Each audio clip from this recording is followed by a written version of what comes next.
형제들아, 내가 신령한 자들을 대함과 같이 너희에게 말할 수 없어서 육신에 속한 자 곧 그리스도 안에서 어린 아이들을 대함과 같이 하노라.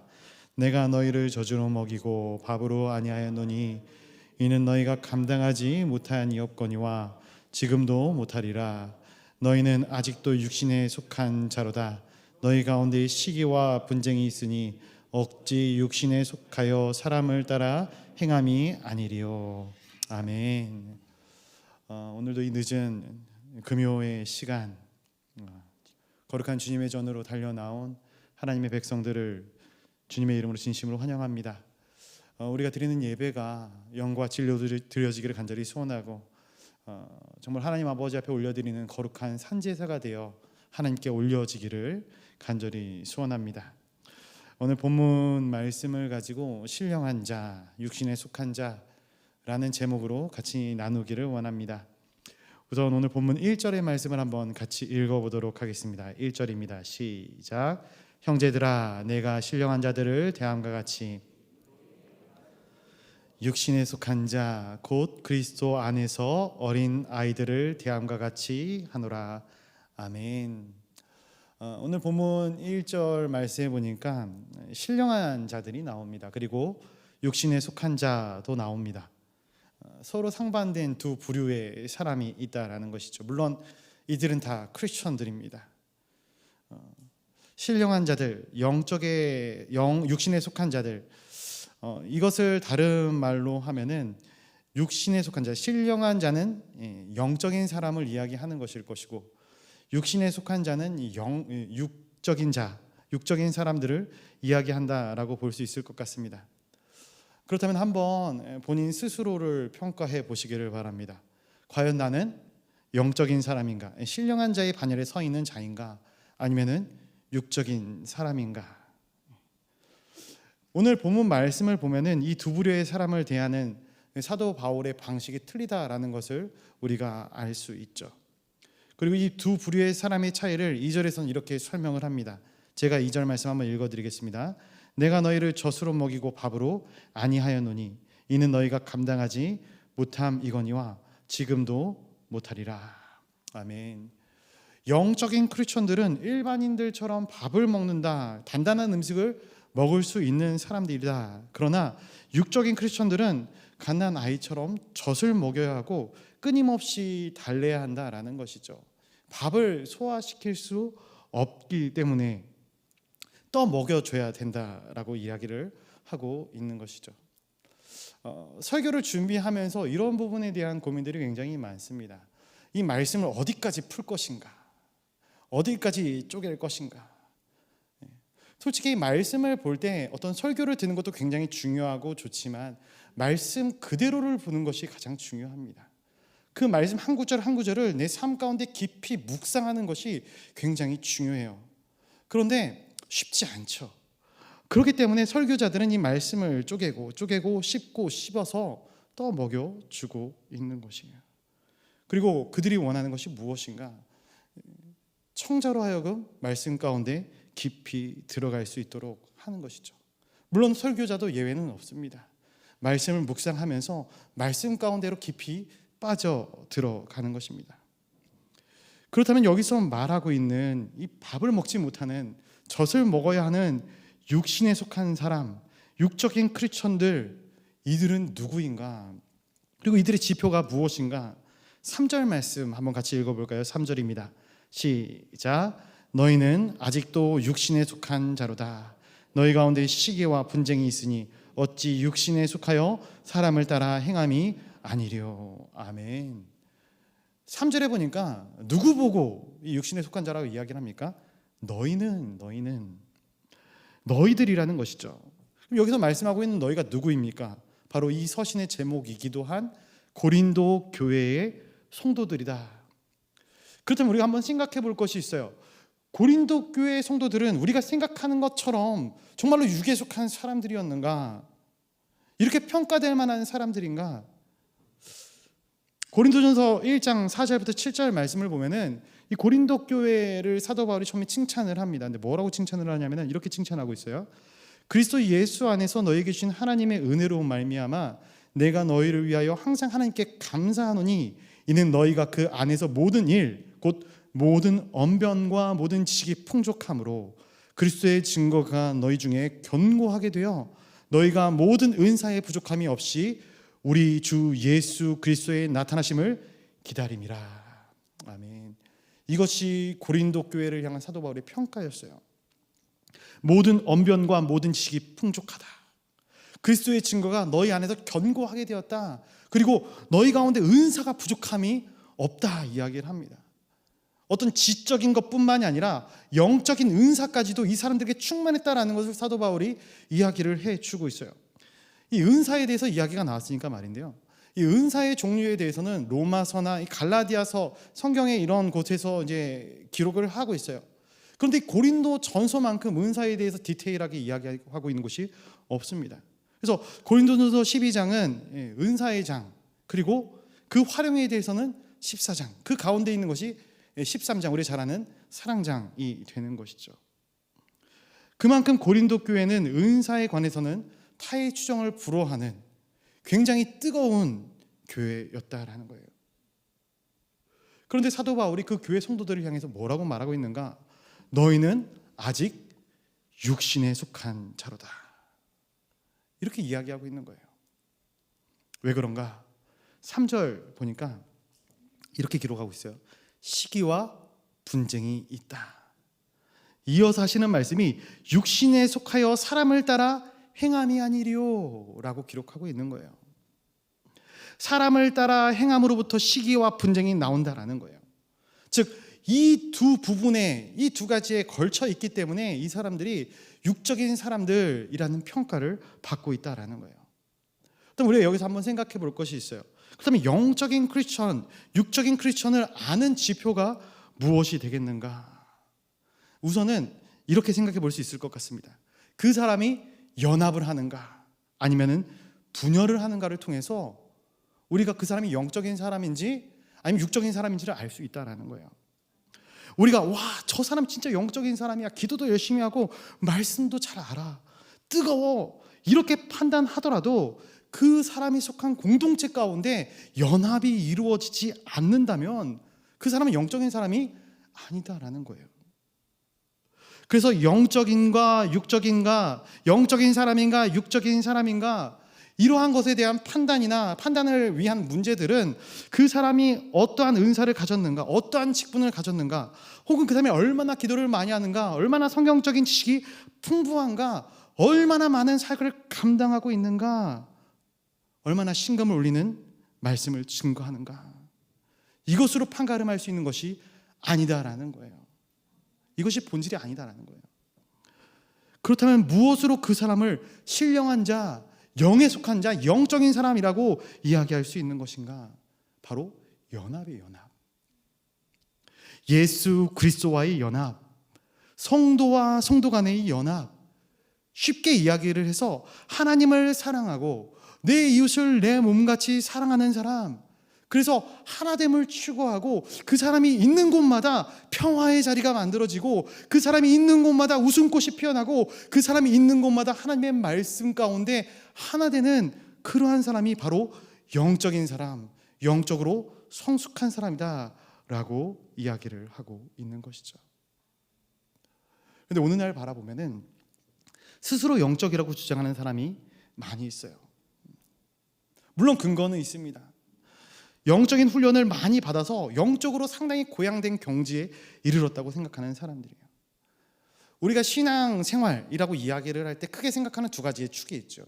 말씀과 기도에 대한 부분입니다. 그런데 아이러니하게도 이 말씀을 많이 읽으신 분들이, 기도를 많이 하시는 분들이 하나님의 뜻을 깨달아 알면 알수록 겸손해져야 하는데 그렇지 못한 부분들을 많이 보게 돼요. 굉장히 박학다식하고 굉장히 기도의 시간이 다분히 많은데도 불구하고 분열을 일으키는 거예요. 하나 되지 못하는 거예요. 왜 그럴까?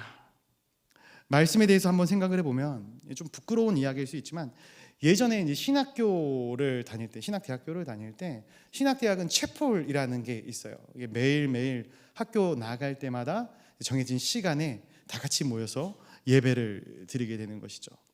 여러 큰 교회 목사님들이 오셔서 강단에서 말씀을 선포하십니다. 텔레비전에서만 보던 목사님들이 설교를 하시니 얼마나 신기합니까? 1, 2학년 때는 말씀을 정말로 열심히 들어요. 서로 앞자리를 차지하기 위해 애를 씁니다.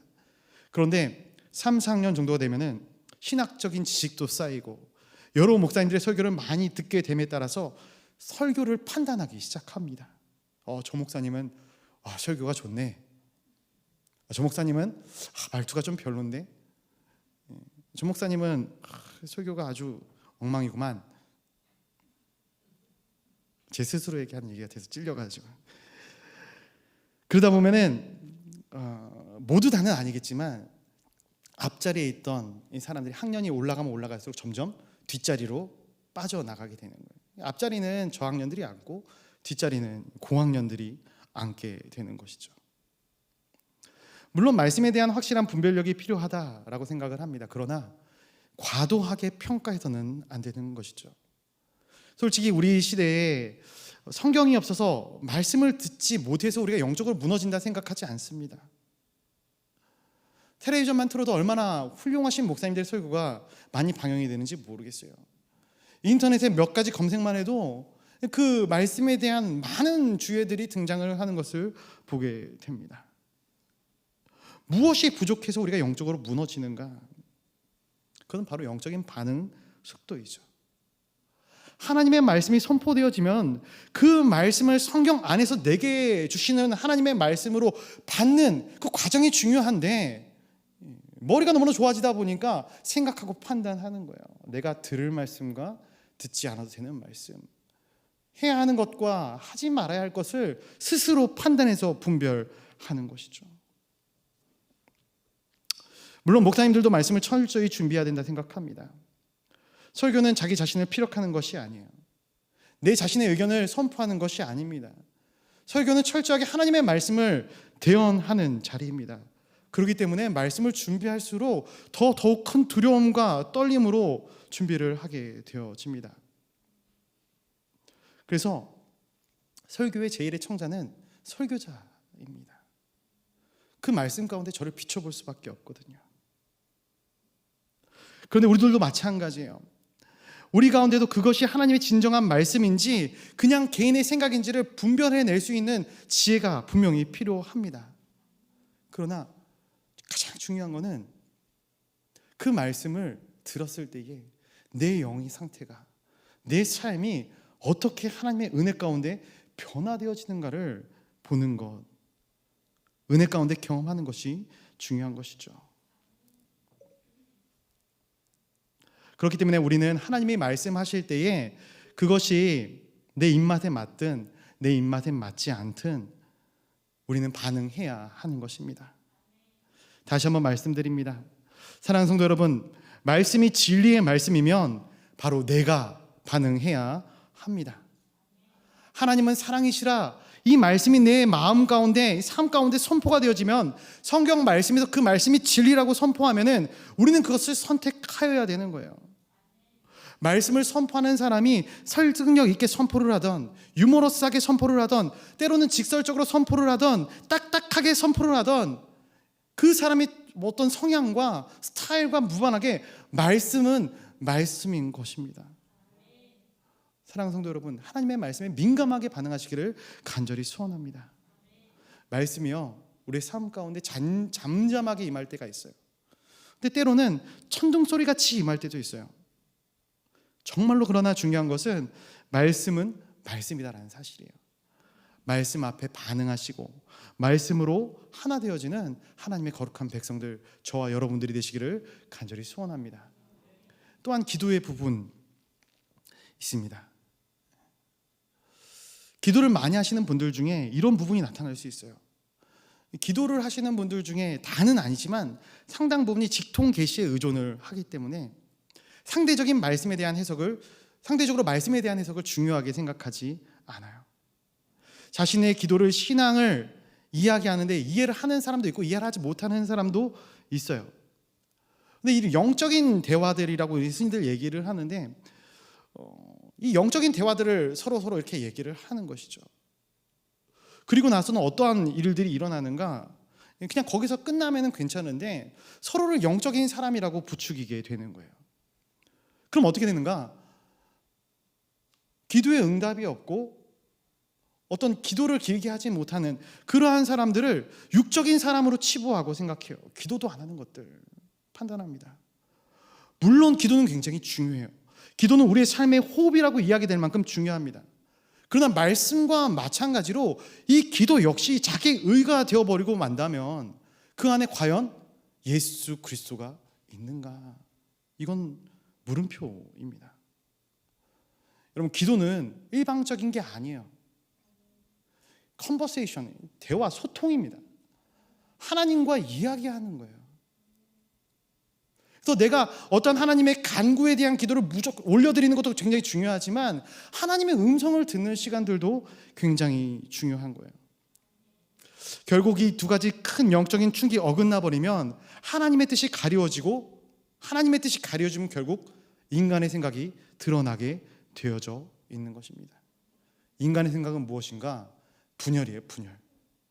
유다서 1장 19절 말씀, 이 사람들은 분열을 일으키는 자며 육에 속한 자며 성령이 없는 자니라. 아멘. 주님은요, 예수 그리스도는요, 죄악으로 망가진 이 세상을 살리기 위해 십자가를 지셨습니다. 분열된 상처의 부분들을 치유하시기 위하여 십자가를 지신 줄 믿어요. 분열은 죄악의 결과입니다. 그러나 연합은 은혜의 결과입니다.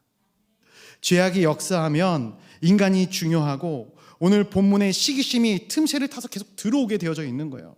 그리고 결국은 갈라지게 만드는 것이 이 인간의 육적인 자의 모습입니다. 그러나 은혜가 임하면 싸매어 주는 거예요. 연합하는 거예요. 하나 되게 만드는 거예요. 그래서 에베소서 2장 13, 14절 이렇게 기록이 되어 있습니다. 이제는 전에 멀리 있던 너희가 그리스도 예수 안에서 그리스도의 피로 가까워졌느니라. 그는 우리의 화평이신지라. 둘로 하나를 만드사 원수된 것 곧 중간에 막힌 담을 자기 육체로 허시고. 망가진 것, 무너진 것, 둘이 된 것을 이 벽을 자신의 육체로 허셨다. 예수 그리스도께서 그렇게 하셨다. 십자가의 보혈로서 이 막힌 담들을 허무셨다 말씀을 합니다. 그런데 크리스천이 말씀을 묵상한다는 사람들이, 기도를 한다는 사람들이 어떻게 그 담벼락을 다시 쌓을 수 있겠습니까? 그것이야말로 예수 그리스도를 다시 한번 십자가에 못 박는 행위가 아닌가. 꼭 교회뿐만이 아닙니다. 우리가 속한 가정, 직장, 공동체, 그 가운데 분열시키게 하는 사람들, 분열시키게 만드는 사람들은 영적인 사람이 아니다라는 거예요. 오늘 고린도 교회가 이러한 교회가 되었다는 것은 우리에게 경각심을 일으키게 합니다. 은사도 충만하고 지혜도 충만했어요. 열심도 있었어요. 그런데 사도 바울은 그들을 육적인 사람이다라고 이야기를 합니다. 너무나도 안타까운 이야기가 아닐까 싶어요.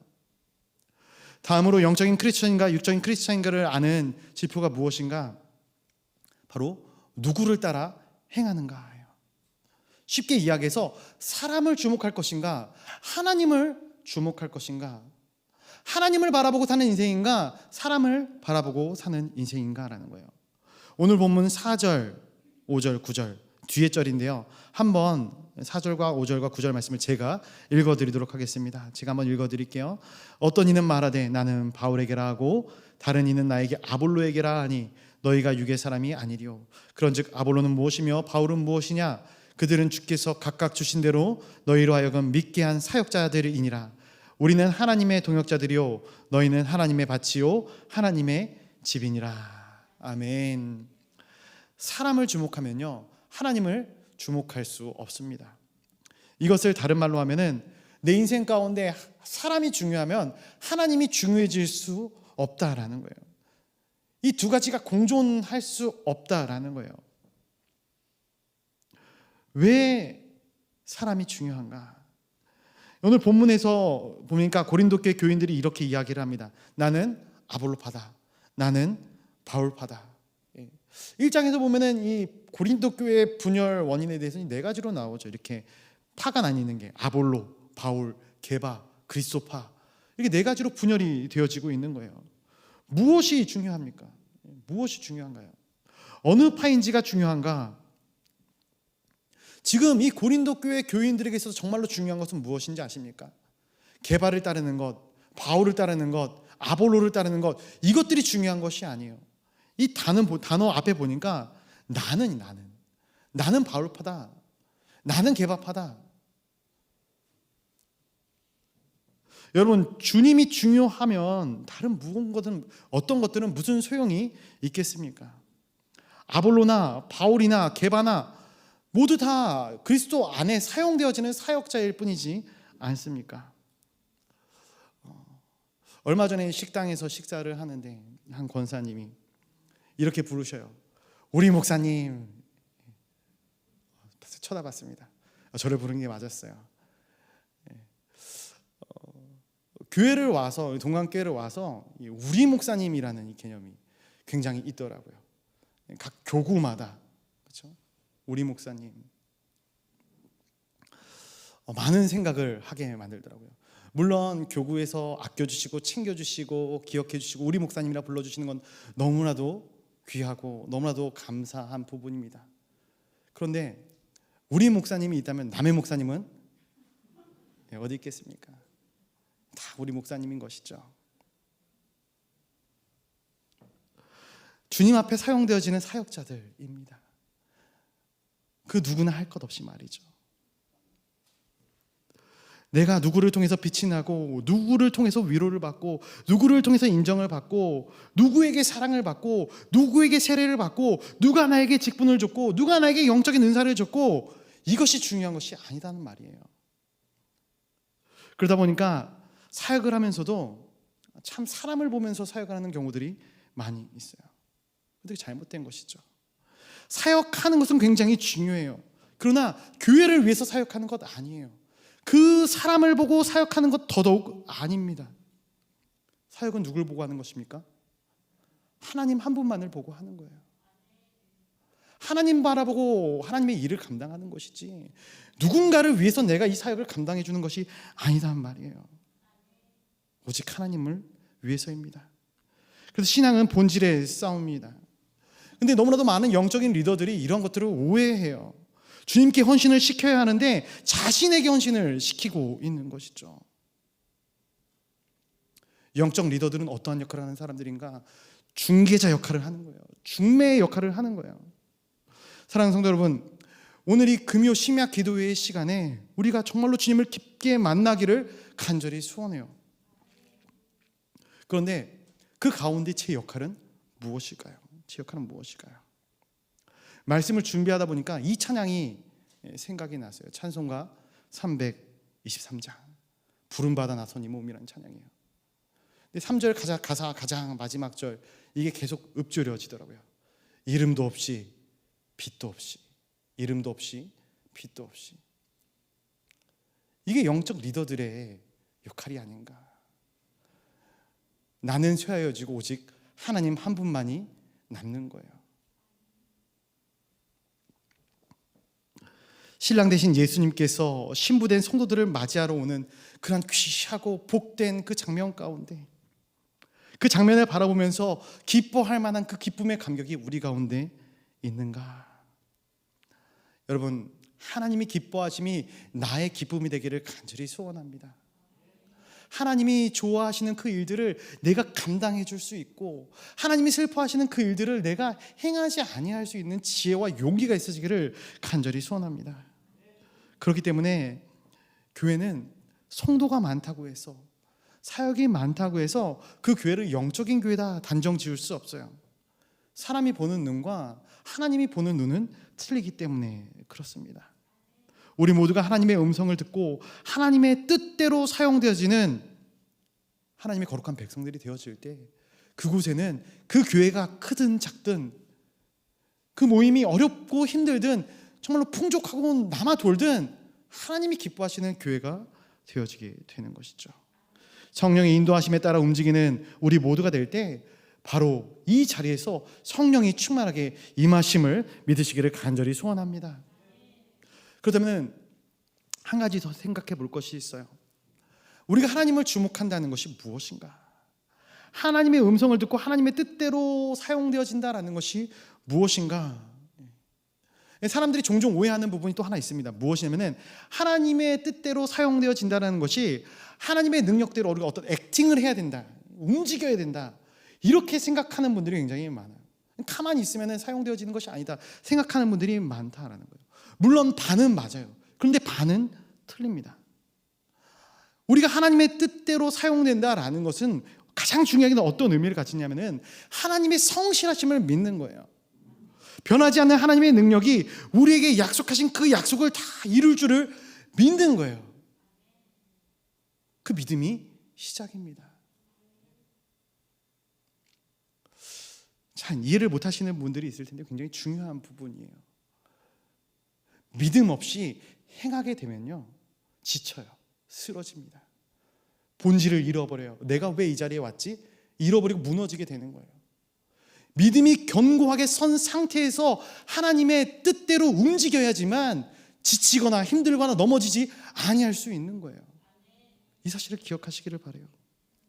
하나님의 주권을 믿는 것, 그리 아니하실지라도 모든 상황과 환경 가운데 최고와 최선의 결과를 내어주실 분이 우리의 주인 되시고 이 세상의 주관자가 되시는 하나님을 믿는 믿음이 우리 가운데 있어지기를 간절히 소원합니다.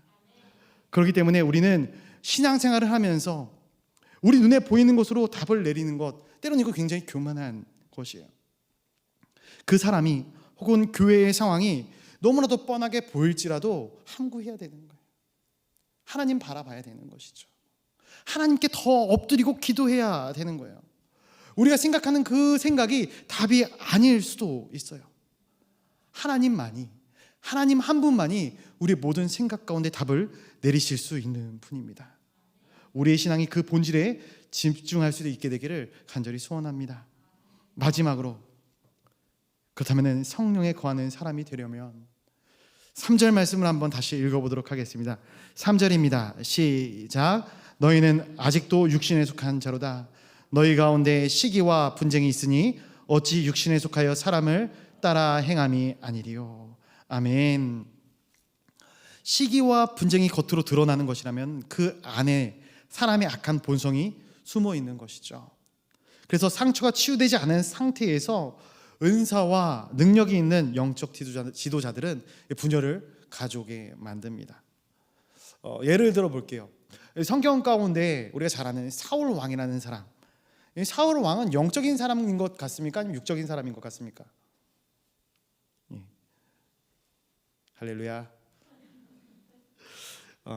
예, 참 애매하죠. 둘 다 섞여 있는 사람이었죠. 처음 사울 왕이 하나님께 콜링을 받을 때 그는 성령의 체험을 합니다. 하루 종일 예언을 했어요. 그리고 첫 번째 전투에 나갔을 때 성령이 이 사울 왕을 감동해서 전투를 치르게 만들어요. 그런데 그 내면의 문제가, 인격적인 문제가 치유되지 않으니까 나중에 가서는 그가 나라를 완전히 망가뜨려 버리고 마는 것이죠. 삼손도 마찬가지예요. 두 가지가 섞여 있는 사람이죠. 성령의 능력을 힘입어서 블레셋을 공격합니다.